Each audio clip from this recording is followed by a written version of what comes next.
Well, this programme has never been one to poo-poo other quiz shows, and if other programmes come up with new and original ideas, then we're only too happy to steal them.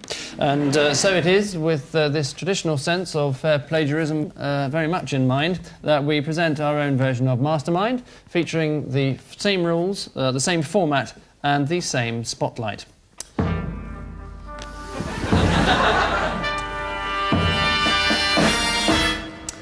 And our first contestant is Mr. Iain David Hislop, who is a magazine salesman from Clapham. And your specialist subject is... The life and fibs of Jeffrey Archer. Your questions on the life and fibs of Jeffrey Archer start now. What is an archer and where does the term originate? £2,000. It came from a brown envelope full of money he gave to a prostitute he'd never met before to try and get her to go abroad. Correct. To whom did Archer say it was really like a breath of spring to meet you? The late Robert Maxwell. Takes one to know one. Correct. After awarding Kathleen Burnett first prize in a short story competition, what did Archer do? Steal the story and pretend it was his own in her next collection. Almost right. He included her storyline in his own collection, A Twist in the Tale. What false claim did Archer make about winning the Louth by-election? He said he was the youngest MP ever in the House of Commons, which he wasn't. He was the fourth. He was, in fact, the fourth youngest, correct. By walking out onto a bridge in Toronto, what trouble did Archer walk into? He took 3 suits from the shop with him. He was arrested on suspicion of shoplifting, yes. Which post, which never existed, did Archer claim his father had held? He said his father was a colonel in the Somerset Light Infantry who'd won a Distinguished Conduct Medal, which he hadn't. And he said his father was also consul of Singapore, which he wasn't. Whereas his father, in fact, was a caterer in Brighton and a bigamist. What was special about the £57 million Archer claimed to have raised for Kurdistan through his Simple Truth concert? Well, he didn't raise 57, he raised about 7, I think. Correct. On his visit to Kurdistan, how did Archer greet the assembled crowd? He tried to do a bit of Kurdish and he said, "Bastard Kurdistan." Is correct. Before buying what did Archer famously not talk to his wife? Anglia shares, correct. Just as the company was about to be taken over. During an athletics race at Oxford in October 1963, what achievement propelled Archer into the national press? He was hit by a discus, amusingly. And stretchered off whilst competitors cheered. How precisely did Monica Coughlan... I've finished, so I'll start with the next contestant, who is a Mr. Paul James Merton, a former civil servant from Tooting. Your specialist subject, Mr. Merton, is? The absurd revelations in the tabloid press between 1990 and 1995. Your questions on the absurd revelations in the tabloid press between 1990 and 1995 start now. What was fired at an Airbus A340 at 500 miles an hour to test its durability? Frozen chicken. Is correct. Who repeatedly dialed police in West Virginia? East Virginia. A tomato plant is the right answer. How did the Irish Territorial Army in County Wicklow compensate for having no bullets? Shouting bang. They shouted bang when they fired. The Amazonian blue-fronted parrot killed in Oxford by an irate Mark Leach had annoyed him by repeatedly saying what? Mark Leach, his name, Mark Leach. Is correct. Yeah. What did coach Randy Brown offer his American football team as an incentive to play better? His wife. Sex with his wife. What was Don Snellgrove of the US Air Force doing that caused him to crash his £12 million plane over Iraq? He was having a shit into a teapot. I can't give you that. He was trying to piss into a sponge. In fact. That was his dessert. What crime did Colin Sadd commit? He was trying to have a shit into a teapot. I know, he stole people's cars and cleaned them and brought them back and then disappeared. He stole people's cars, washed them, polished them and returned them to their owners. John Bloor superglued his buttocks together because he mistook the glue for what? Nesquik. His hemorrhoid cream. What was odd about the gorilla that a group of Mexicans attempted to smuggle out of Miami? It was a gorilla in a man's suit disguised as a gorilla. It was a man in a gorilla suit. It was an undercover government agent in a gorilla suit. What piece of music does a musical condom play when it splits? I used to love you, but it's all over now. Yes, sir, that's my baby.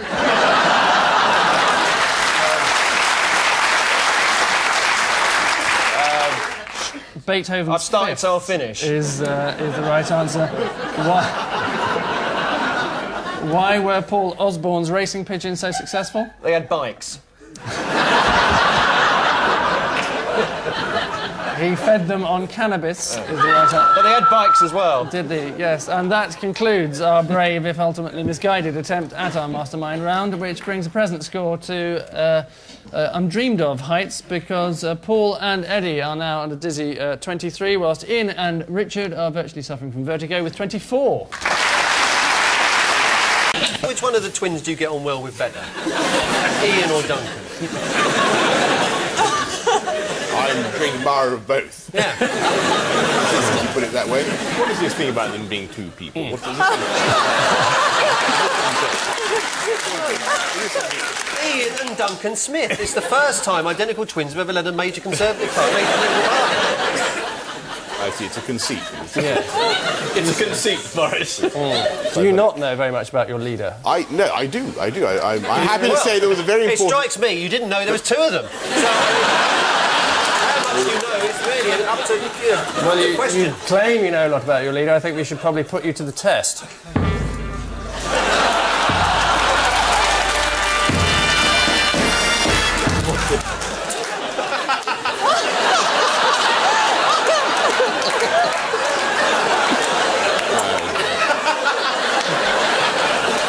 Your name, please? Isn't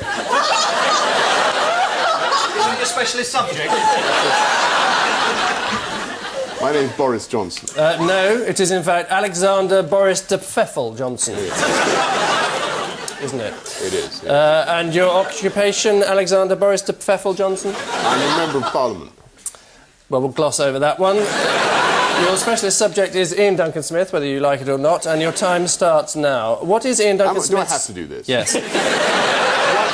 What is Iain... I've never seen this on this show before.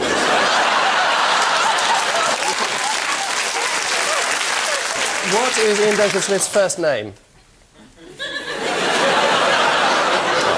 Don't ask silly. George is his first name. There's three of them. What percentage of Iain Duncan Smith is Japanese? 1/8. What percentage? I'm sorry. Oh my God. No, 12.5% is the answer. Yes. What did Iain Duncan Smith drop in 1992? His testicles.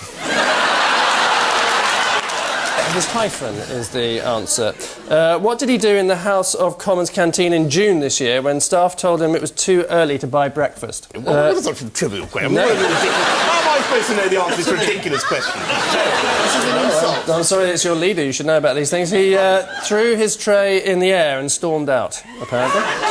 I've never heard that. I've never heard that. Yeah, yes, no, it's gospel. And finally, which Hollywood actress once propositioned his father? Betty Grable.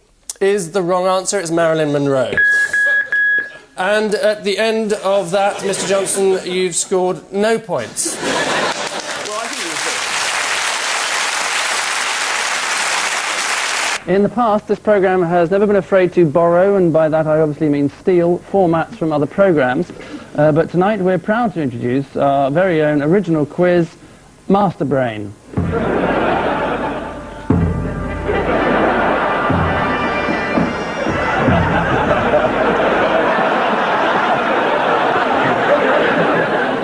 Our first contestant is Mr. Paul Merton, the former civil servant from Tooting. And your specialist subject, we've decided, is the Starr report.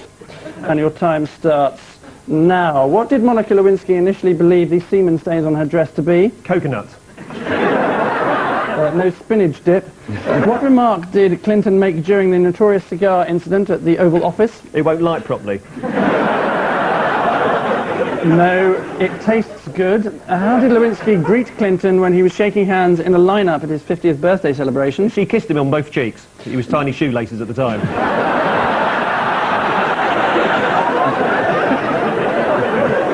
I'll accept that. She grabbed his crutch is in fact the answer. What does Kenneth Starr ritually do every day at 4 p.m? He f***s a goat.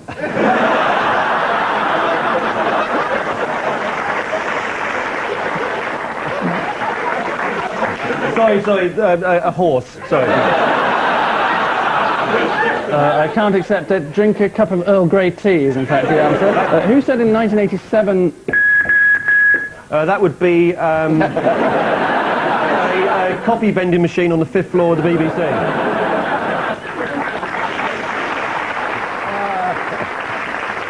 I've finished, so I'll start with the next contestant, who is Mr. Iain Hislop, a magazine salesman from Clapham. And your specialist subject is the life of Rupert Murdoch. Mr. Hislop, you have as long as I care to give you on the life of Rupert Murdoch, starting several moments ago. Age 7, what was Mr. Murdoch's first money spinner? A topless playground magazine. No, selling horse manure to old ladies. Or I Same trade he's been in ever since. Why has an Indian court issued a warrant for Mr. Murdoch's arrest? Because they've got a really good sense of justice there. No, for showing obscene films on one of his TV stations. Peter Mandelson regularly dines with Elizabeth Murdoch. What is his role in Mr. Murdoch's bid for Manchester United? To help it through. Oh no, he's meant to officiate as president of the Board of Trade. It's very easy to confuse. Yes, it's his job to... When I saw that headline, it said Murdoch buys United, and I thought it just meant kingdom. What is Rupert Murdoch's first name? Satan. No, Keith. Keith. Why did Star TV, Murdoch's Asian-based station, axe BBC World News? Because the BBC kept putting the truth on, which is obviously pointless if you're a Murdoch-owned satellite. It was about China. They kept suggesting there'd been a massacre in Tiananmen Square, whereas Rupert knows perfectly well that all those people committed suicide in an attempt to discredit the democratic regime currently operating in China. Yes, correct. At the end of those questions, Mr. Hislop, you scored a 2.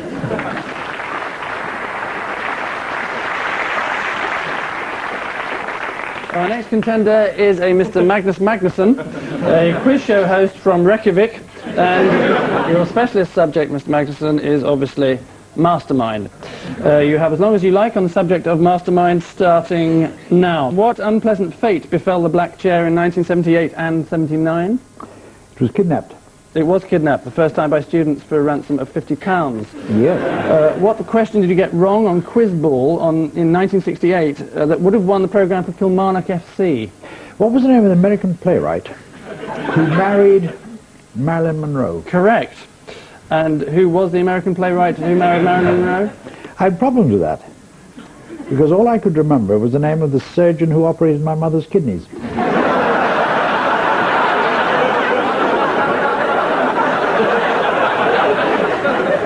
And his name was Douglas Arthur. I can't accept that. It's Arthur Miller, in fact. One question in 1977 led to a viewer complaining that you had mistakenly given Christ's first name as Reginald. What was the question? It was a very reasonable complaint to make. It was a question in a specialised subject on the life and works of P.G. Wodehouse. And the question was, what was Jeeves's Christian name?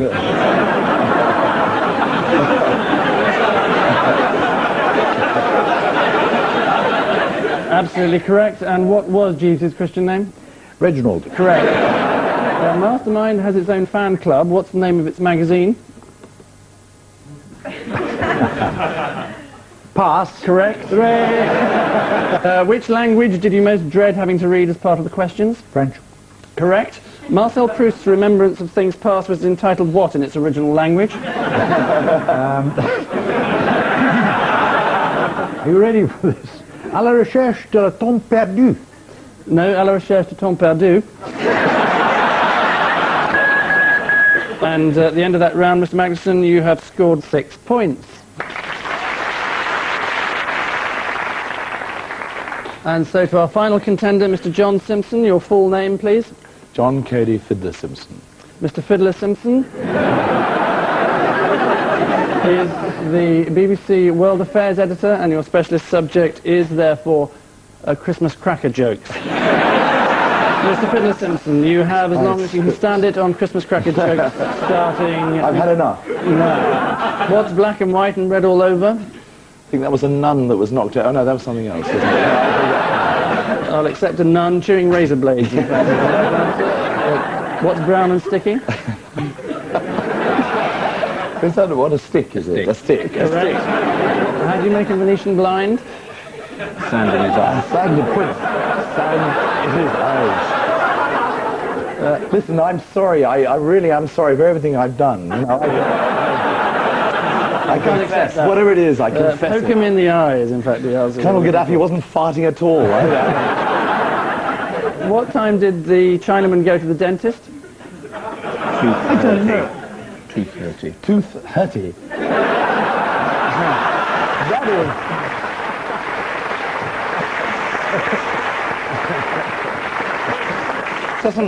doesn't racism enter into this at all? Never bothered us in the past. What's green, hairy, and goes up and down? Gooseberry in a lift. A gooseberry in a lift. What's pink, hairy, and hangs out your A pyjamas? gooseberry in a lift. No, your mother. After which momentous effort, it transpires that Paul and Magnus scored the most and are therefore awarded an enormous 1 point, bringing the scores to 9-7. And so to round two. John? And yes, Iain. You know when you're on the Today programme Yes, and Iain. you have a guest on to talk about one thing? Yes. And you say, well, look, while you're here, can we do something else? You're not going to be rude to me, are No, you? it's just you do Mastermind now, don't you? I do. Well, we thought while you were here...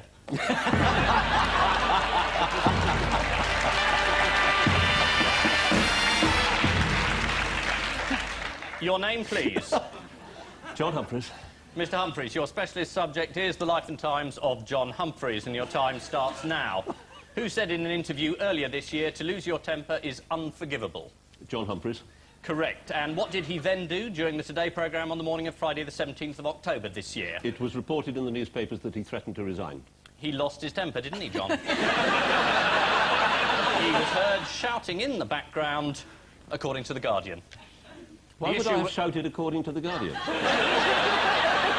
What phrase did you use to describe the England football team during the 2002 World Cup? You said they were a bunch of overpaid tossers.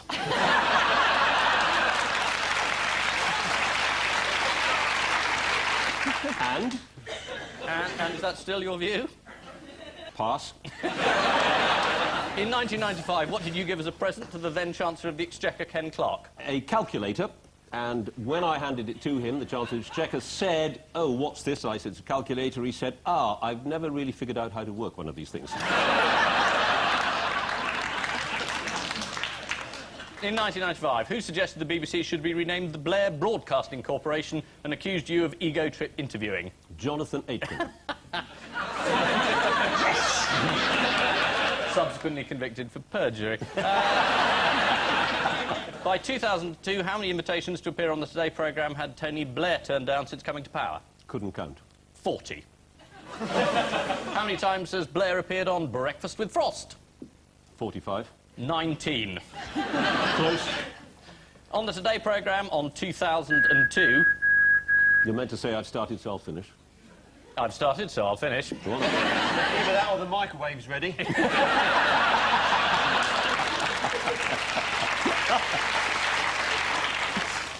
Someone had a go at you, remarking ironically about your nice, balanced package. Who was that? I never did find out her name. It was Iain Duncan Smith. And at the end of that, Mr. Humphreys, your score is... who cares?